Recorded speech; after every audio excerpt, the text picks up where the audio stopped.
Myanmar में आए भारी भूकंप की तबाही के बाद का मामला भी पूरी तरीके से संभला भी नहीं था कि अमेरिका के जियोलॉजिकल सर्वे ने कहा कि शनिवार की सुबह न्यू ब्रिटेन आइलैंड के तट पर 6.9 की तीव्रता वाला भूकंप एक ज़बरदस्त झटका महसूस किया गया।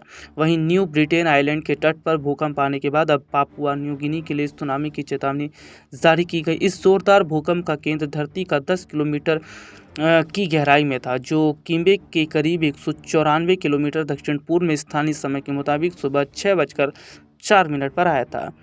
US Pacific tsunami warning centre ने कहा, सुनामी की लहरों से 1 से 3 मीटर होने की आशंका है। इसके अलावा सोलोमन आइलैंड पर भी सुनामी की छोटी लहरों के आने की संभावना है।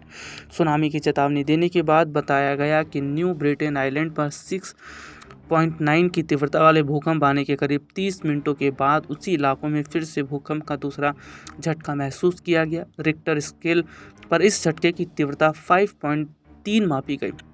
न्यू ब्रिटेन आइलैंड पर करीब 5 लाख की संख्या में लोग रहते हैं। जोरदार भूकंप के बाद अब तक किसी तरह के नुकसान की जानकारी नहीं है। ऑस्ट्रेलिया के ब्यूरो ऑफ मेट्रोलॉजी ने कहा कि पापुआ न्यू गिनी के सबसे करीबी पड़ोसी देश में सुनामी का कोई खतरा नहीं। वहीं न्यूजीलैंड के लिए भी अब तक कोई चेतावनी जारी नहीं की गई है। उल्लेखनीय है कि Papua New Guinea Pacific ring of fire पर स्थित है, जो लगातार भूकंप जैसी गतिविधियों के लिए प्रसिद्ध है। इस इलाके में काफ़ी ज़्यादा संख्या में भूकंपीय और भूस्खलन जैसी गतिविधियों का होना आम बात है। भारत के पड़ोसी देश म्यांमार में 28 मार्च को 7.7 और 6.4 की तीव्रता वाले 2 भयानक भूकंप आए थे। इस भूकंप ने देश में पूरी तरह से तबाही मचा दी। इस भयानक भूकंप के कारण म्यांमार में अब तक मरने वालों की संख्या 3000 के पार हो गई है। हज़ारों लोग घायल हुए और सैकड़ों की संख्या में लोग अभी भी लापता हैं। और ऐसे में खबर जो सामने आई है कि पापुआ